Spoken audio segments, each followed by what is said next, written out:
ನೀವೇನಾದ್ರೂ ನಿಮ್ಮ emergency fund ಕೂಡ ಇನ್ವೆಸ್ಟ್ ಮಾಡಬೇಕು ಅಂತಿದ್ರೆ ಎಫ್ಡಿ ಬದಲು ನೀವು ಲಿಕ್ವಿಡ್ ಮ್ಯೂಚುವಲ್ ಫಂಡ್ ನ ಚೂಸ್ ಮಾಡಬಹುದು. ಏನಕ್ಕಂದ್ರೆ ನೀವು ಇಲ್ಲಿ ನಿಮ್ಮ ಎಮರ್ಜೆನ್ಸಿ ಫಂಡ್ ನ ಇನ್ವೆಸ್ಟ್ ಮಾಡ್ತಾ ಇರೋದ್ರಿಂದ ಯಾವಾಗ ಬೇಕಾದ್ರೂ ಆ ಒಂದು ದುಡ್ಡನ್ನ ವಿಡ್ರಾ ಮಾಡುವಂತ ಪರಿಸ್ಥಿತಿ ಬರಬಹುದು.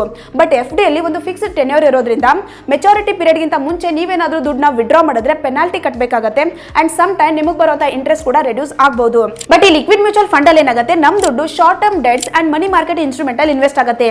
ಇನ್ನೂ ಸಿಂಪಲ್ ಆಗಿ ಹೇಳಬೇಕು ಅಂದ್ರೆ ಇವಾಗ ಯಾವುದೋ ಒಂದು ಕಂಪನಿ ಅಥವಾ ಗವರ್ಮೆಂಟ್ ಗೆ ಶಾರ್ಟ್ ಟರ್ಮ್ ಸಾಲ ಬೇಕು ಅಂದಾಗ ಅವ್ರು ಏನ್ ಮಾಡ್ತಾರೆ, ಬಾಂಡ್ಸ್ ಅಥವಾ ಈ ಶಾರ್ಟ್ ಟರ್ಮ್ ಇನ್ಸ್ಟ್ರೂಮೆಂಟ್ ಮೂಲಕ ಆ ದುಡ್ಡನ್ನ ಪಡ್ಕೊಂತಾರೆ. ಸೊ ಈ ಲಿಕ್ವಿಡ್ ಮ್ಯೂಚುವಲ್ ಫಂಡ್ಸ್ ಕೂಡ ಈ ತರ short term instruments like treasury bills, commercial paper and certificates of deposits ಗಳಲ್ಲಿ ನಮ್ ದುಡ್ಡನ್ನ ಇನ್ವೆಸ್ಟ್ ಮಾಡ್ತವೆ. ಅಂಡ್ ಈ ಒಂದು ಇನ್ಸ್ಟ್ರೂಮೆಂಟ್ಸ್ ಗೆ ಮ್ಯಾಕ್ಸಿಮಮ್ 91 ಡೇಸ್ ಮೆಚುರಿಟಿ ಪೀರಿಯಡ್ ಇರುತ್ತೆ. ಅಂಡ್ ಇನ್ನೊಂದು ಇಂಪಾರ್ಟೆಂಟ್ ಥಿಂಗ್ ಏನಂದ್ರೆ ಇಲ್ಲಿ ನಾವು ಇನ್ವೆಸ್ಟ್ ಮಾಡಿರುವಂತಹ ದುಡ್ಡನ್ನ ನಾವು ಇನ್ವೆಸ್ಟ್ ಮಾಡಿ 7 ಡೇಸ್ ಆದ್ಮೇಲೆ ಯಾವಾಗ ಬೇಕಾದ್ರೂ ವಿಡ್ರಾ ಮಾಡಬಹುದು. ಯಾವುದೇ ರೀತಿಯ ಎಕ್ಸಿಟ್ ಲೋಡ್ ಇರೋದಿಲ್ಲ. ಬಟ್ ನಾವು ಇದನ್ನ ಎಫ್ಡಿ ತರ ಕಂಪ್ಲೀಟ್ಲಿ ರಿಸ್ಕ್ ಫ್ರೀ ಅಂತ ಹೇಳೋದಕ್ಕಾಗೋದಿಲ್ಲ. ಬಿಕಾಸ್ ಎಫ್ಡಿ ಅಲ್ಲಿ ಏನಾಗುತ್ತೆ, ಎಲಿಜಿಬಲ್ ಬ್ಯಾಂಕ್ ಡಿಪಾಸಿಟ್ಸ್ ಗೆ 5 ಲಕ್ಷದವರೆಗೂ DICGS ಇನ್ಶೂರೆನ್ಸ್ ಇರುತ್ತೆ. ಬಟ್ ಈ ತರ ಲಿಕ್ವಿಡ್ ಮ್ಯೂಚುವಲ್ ಫಂಡ್ ಅಲ್ಲಿ ಆತರ ಯಾವುದೇ ರೀತಿಯ ಇನ್ಶೂರೆನ್ಸ್ ಇರೋದಿಲ್ಲ. ಸೊ ಇದರ ಬೇಸಿಸ್ ಮೇಲೆ ನೀವೇ ಡಿಸೈಡ್ ಮಾಡಿ, ನಮಗೆ ಸ್ವಲ್ಪ ರಿಸ್ಕ್ ಇದ್ರೂ ಓಕೆ, ನಮಗೆ ಯಾವಾಗ ಬೇಕೋ ಆಗ ದುಡ್ಡನ್ನ ನಾವು ವಿಡ್ರಾ ಮಾಡಬೇಕು ಅಂದ್ರೆ ಅವಾಗ ನೀವು ಲಿಕ್ವಿಡ್ ಮ್ಯೂಚುವಲ್ ಫಂಡ್ ನ ಚೂಸ್ ಮಾಡಬಹುದು.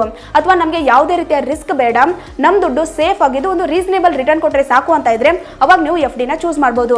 ಸೊ ನೀವು ಇವಾಗ ಇವೆರಡರ ಬಗ್ಗೆ ಡಿಸಿಷನ್ ತಗೊಳ್ಳೋಕ್ಕಿಂತ ಮುಂಚೆ ಇದರಲ್ಲಿರುವಂತಹ ಇನ್ನೂ ಕೆಲವೊಂದಿಷ್ಟು benefits and most important risk ನ ಅನಲೈಸ್ ಮಾಡಬೇಕಾಗುತ್ತೆ. ಸೊ ಅದ್ರ ಬಗ್ಗೆ ನಿಮಗೆ ಡೀಟೇಲ್ ಇನ್ಫಾರ್ಮೇಶನ್ ಬೇಕು ಅಂದ್ರೆ ಜಸ್ಟ್ ಎಫ್ಡಿ ಅಂತ ಕಮೆಂಟ್ ಮಾಡಿ.